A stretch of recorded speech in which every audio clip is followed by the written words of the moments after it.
uh, the line of questioning that you left off. Specifically po yung letter ng PNP. I'm trying to, kung pwede ma-flash lang natin.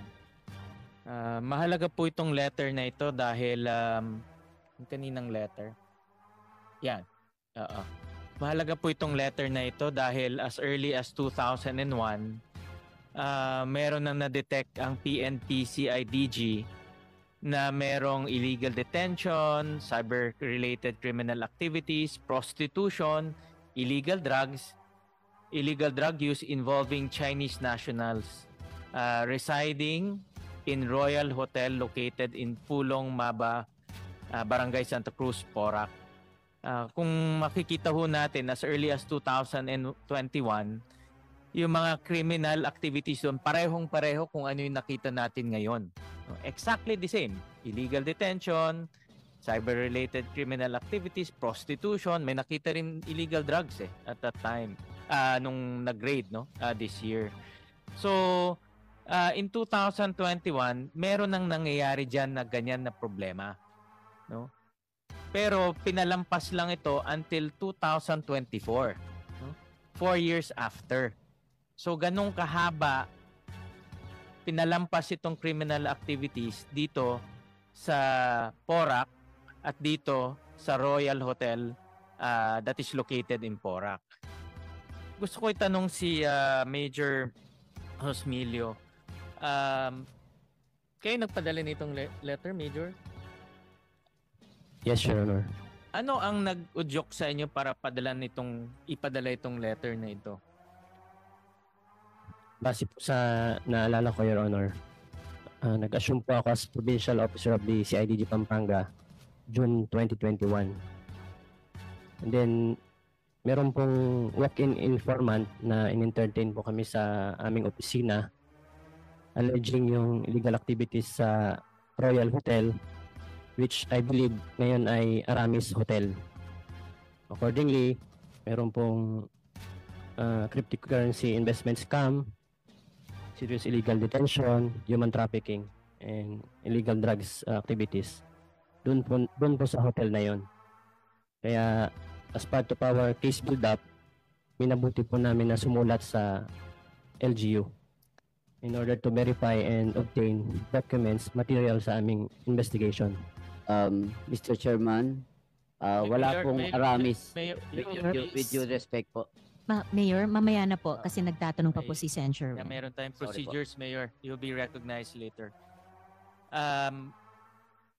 Major, itong sabi niyo may informant na lumapit sa inyo. Do you kung bakit lumapit sa inyo? Ano bang naging scenario at that time?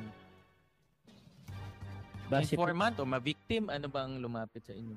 Base po sa naalala ko, Your Honor, empleyado po siya sa loob ng Royal Hotel na either nag-resign or parang ganun po, Your Honor.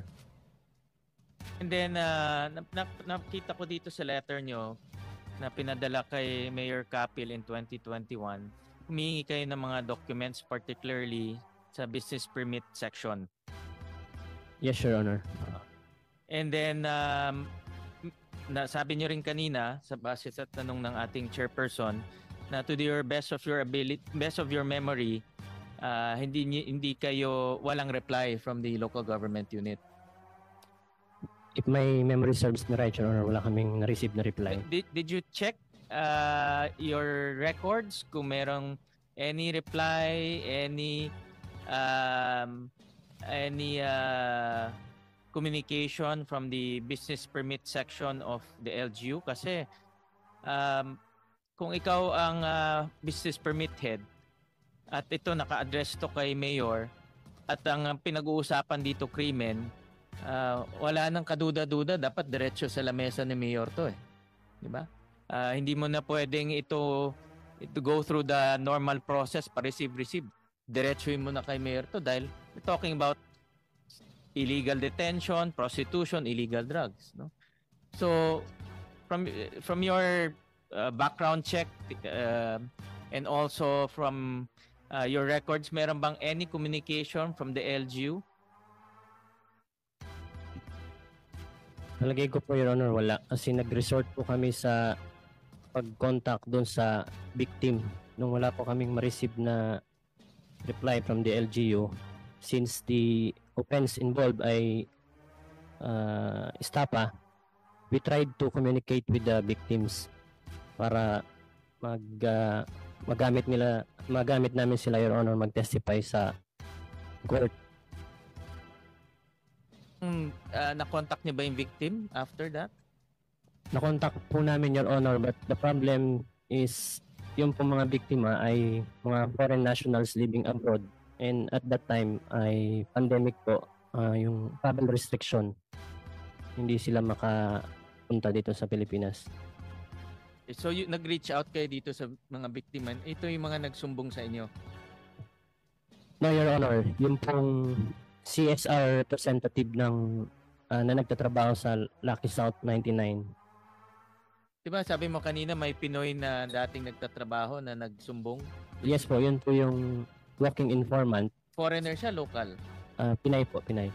And then, pinursue nyo ba itong case sa kanya o kumuha pa kayo ng mga information? Sa maalala ko po, na-shift yung focus namin sa ibang program sa Clark.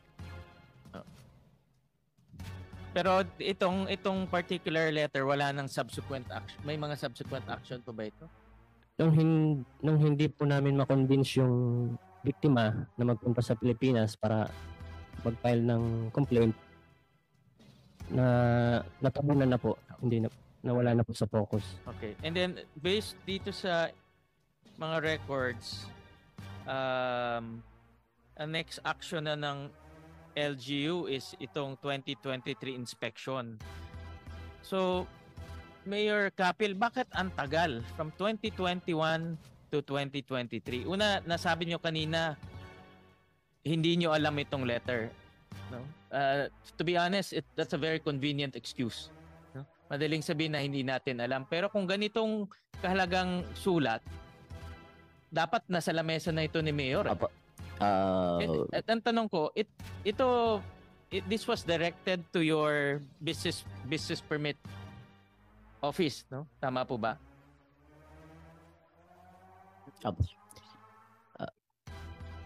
Una po, walang hotel na Aramis sa Porac at Royal Hotel sa Angeles po.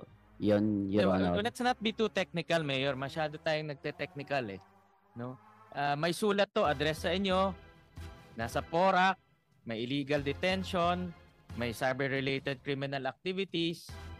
Ang tanong ko ho, ito pinadala ito sa business permit section, tama po ba? With all honesty and with your respect po, wala talaga pong nakarating na letter sa akin, Your Honor. Pero na-receive very clear. Napakita ng ating chairperson, na-receive ho ito. We will confirm, Your Honor, pero wala po talagang nakarating sa akin na letter on that effect po, Your Honor. Sen. Sherwin, if I may add a bit of information dun sa line of questioning nyo. Also in 2022, na-report na sa media na may findings ang PNP, AKG of the kidnapping cases associated with Lucky South 99. Ipa-flash din po namin. So, dagdag na yun of concern sa PNP dun sa area. At AKG mismo, yung anti-kidnapping group nila. Ipa-flash po ngayon. Ayan po, mga kasama and Sen. Sherwin. Thank you.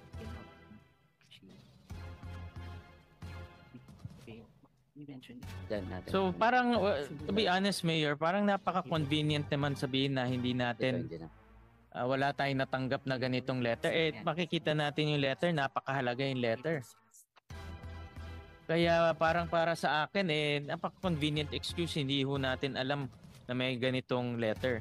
Pero subsequently, noong 2023, ito na yung inspection na isinagawa nyo na hindi kayo pinapasok. No? Kaya in may parang nakikita ko dito na alam nyo talagang mayroong nangyayari. Kasi kung hindi, bakit, natanong ko na ito last time, bakit police kasama doon sa 2023 inspection? Mali po yun, Your Honor. Talagang wala po kaming alam na crime na nangyayari po ron. At saka if I may read po yung comprehensive talaga, hindi ko lang po binasa lahat. Na continuous monitoring po ang aming police with their report na nandito na talagang wala po silang nakita rin na crime. May mga reports po pero wala po silang nakikitang crime, Your Honor. Opo, if I may read, Your Honor. Mahaba ba ho yan, Mayor? Opo, para po Just- for the just po because- information, sige, para, opo, as a brief summary of significant events starting in 2022, CRMIS with control number and referral ID dated April 6, 2022 was received by this office with reference to the Isumbong complaint of concerned citizen dated April 6, 2022 as stated. Good evening. My concern is illegal Chinese POGO operation in Royal Grand Palazzo, Friendship Highway, Angeles City, Pampanga. Name of Chinese operator by N0. Please action my concern because the POGO operation is illegal. Sobrang dami pong empleyado mga Chinese national. That about 4:33 p.m. as of April 13, 2022, elements of this office led by police Sergeant Nino Malyari under the direct supervision of Police Lieutenant Colonel Andres Calahova Jr. conducted coordination with Valerie R. Bugio, Sales and Banquet Coordinator of Royal Grand Palazzo located at Friendship Highway, Angeles City regarding the aforementioned complaint. During the coordination, no illegal activity and no foreign national were noticed at said place. Said complaint was referred to Angeles City Police Office, not as territorial jurisdiction of the said place, to continue monitoring validation of said complaint and police operation if warranted. Taken on complaint re illegal gambling POGO dated April 13, 2022. Kailan nyo ho nabasa yan, Mayor? Yan binasa nyo? Ang totoo po, kahapon lang namin na Lahat ng sinasabi nyo ho yan, na ngayon nyo lang nabasa dahil may hearing. Kung hindi ho kami nagsagawa ng hearing, hindi nyo ho rin yan mababasa. Ang punto ho namin, as early as 2021, meron na hong red flag. Hindi nyo lang ho nabasa. Lahat ng pinapadala nyong dokumento ho sa amin, even yung justification nyo, nabasa ko ho yung inyong justification sa position paper nyo, yung legal justification, lahat ho yan afterthought na lang kasi nangyari na eh. Ginagawa nyo na lang ng justification yung hindi nyo ginawang trabaho. opo, mali po yan, Your Honor. Nabasa. Dapat nabasa nyo ho yan noong 2023 pa. I'm sure gumawa ho kayo, dahil nangyari na ito, gumawa ng research yung mga abogado nyo, binibigay ho sa inyo, binabasa nyo lang to justify your non-action. Yan po yung totoong nangyari. Diba ho? Nakita ko yung hearing nyo sa Pampanga. No? Never nyo minention dun yung mga Supreme Court rulings na minention nyo sa position paper nyo na pinadala nyo last week. Nag-mention kayo ng dalawang Supreme Court ruling, bakit hindi kayo makapasok doon? Pero nung nag-hearing ho kayo sa Pampanga, hindi nyo yung minention yun. My point of the matter is, afterthought na lang ho lahat to justify your non-action. Yun po yung nangyari. No? Yun po yung aking pananaw ho dito. Tatalon lang po ako sa isang ito lumabas rin to sa Mr. Chairman, para po makatulong naman ang aming legal, kahit konting lang po para makapag-explain po kami with my lawyer. Please po, sana po kahit konti lang po. kayo po Allow, or allow our lawyer po. I'm sorry, Mayor, hindi po pinapayagan ng mga komite ng Senado sa mga pagdinig na magsalita yung legal counsel. Yung lamang pong resource person. Pwede lang po kayong humingi ng payo sa kanila at isama nyo sa isasagot sa komite. Salamat po, Mayor. Salamat, Senator Sherwin. Thank you, Madam Chairperson. May papakita po akong pagbabayad ng taxes. Nakita ho namin dito sa pagbabayad ng taxes, RPT, na itong Lucky South 99 for the last almost 5 years, 26,000 lang po ang binabayad na amilyar. And then itong Whirlwind Corporation, isama na ho natin yung mga kanina pinag-uusapan sa DAR, si Miss Celine Roque, ang binayad is 15,000. Kung susuma ho natin, that's 41,000 for the last 5 years. Kulang-kulang ho, 4,000 ho yan kada taon. Papakita ko sa inyo yung laki ng inyong compound doon. No? 10 hectares po yung compound. Meron pong almost 30 plus building, pakita lang na. 46 buildings, pakita lang ho namin. Sa 4,000 kada taon, hindi ba ho tayo magtataka na sa ganitong laking lupa, 4,000 lang po ang amilyar na binabayaran? Opo, tama po kayo dyan. Ang naging problem lang po talaga namin dito is assessment problem lang po. Mayroon nagkaroon talaga ng problem ng assessment. That's a trabaho na po ng assessor. Pero Mayor, alam nyo may building permit kayo in-issue. May occupancy permit in-issue. Nakita ko lahat po yan. Ang next ng occupancy permit is tax declaration na. Kung hindi sila magde-declare dahil ang mga taxpayer natin minsan hindi talaga nagde-declare, ang local government can issue on its own tax declarations based on the occupation permit. Pero halos 5 taon ho, wala kayong sinisingil. At last week, pinakita ho namin yung kanilang business taxes rin ho. Wala hong kinokolekta. Napapakita ho namin doon sa Whirlwind. Pero ngayon po, Your Honor, may bagong tax assessment na po na 5.4 million. Ayun ho yan, kasi nasa media na ho lang ngayon eh. No? So sigurado ho. So ang punto ho namin, pinakita ko na ito, but let's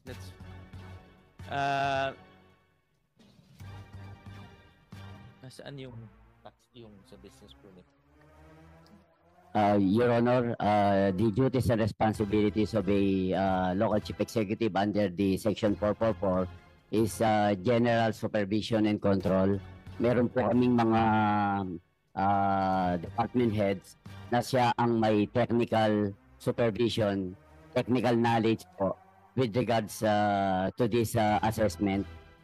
Hindi na po kasi trabaho ng mayor, talagang sa dami po ng trabaho ng mayor, kung iisa-isain po ang assessment sa almost 90,000 real property sa amin sa Porac, wala na po akong matatrabaho. Kasi ang assessment po, lump sum naman po ibinibigay sa amin, hindi naman po namin inisa yan. Kaya sabi nga po, kaya meron tayong mga department head para sila mismo ang mag-check. Sila po mismo ang may technical knowledge, technical supervision with regards to their job. Kaya ang mayor po talaga lahat trabaho niya from development, lahat po, at naipakita naman namin sa aming bayan kung paano po tayo nagtrabaho. Pero ang technical supervision po nasa department heads namin. Kaya siguro kung may pagkakamaling ganyan, kaya nga po meron tayong department head para sila po ang mag-check kung ano po ang mga dapat nilang gawin. Kasi sa mukha po nung sinabi ko, kung yun po lahat nakatutok ka, wala ka na pong matatrabaho. Sa daming trabaho talaga po ng local chief executive ng mayor. Kaya sana po, sabi nga po, general supervision. We only supervise our technical person. Kaya kumukuha po tayo ng mga technical people with the knowledge dito sa assessment, sa building permit. Kasi po talaga ang mayor, kung lahat tatrabahuin niya, wala na pong matatrabaho ang mayor. Mayor, Your Honor, baka kung wala ho kayong collection, wala rin kayong magagawa. Ang pinakaunang dapat aptupagin ho natin yung collection. alimbawa po, Kung isang taon lang, baka pwede pa natin tatanggapin ho yan. Pero kung 5 taon, na halos 4,000 lang ho ang binabayaran kada taon, hindi na ho tama ho yan. So, kaya ang punto ko lang ho ni Man, napakita ko ho last week, nasabi ko nga na nakita ko ho ni Man, Mayor, may political will kayo eh. Nakita ko sa ibang establishmento, pinapasaran nyo. Nakita ko na meron ho kayong plano para sa inyong lugar na magandang plano. Pero pagdating dito ho kay Lucky South at kay Whirlwind, parang may special treatment. Nakita ho namin, ang kanilang business permit, mababa ang binabayaran. Ngayon, yung Ameliar, mababa ang binabayaran. Napakita ho namin last week, during the time of pandemic, tuloy-tuloy yung construction kahit na hong pandemya. Merong advice ang CIDG in 2021 na may problema ho doon. Ang dami ho kaming nakikitang mga ebidensya na sa akin pananaw parang may special treatment itong kumpanyang ito. Parang mga hari sila, hindi pa pwedeng i-inspect. Di ba ho?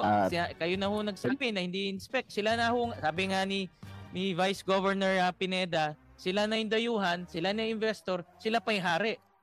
Opo, hindi po totoo yan, Your Honor. Pero kahit po nung January 2024, kung may special treatment lang po sila, hindi na rin namin sila inisyuan ng permit, Your Honor. Kaya 6 months before the raid, wala na po silang permit sa amin.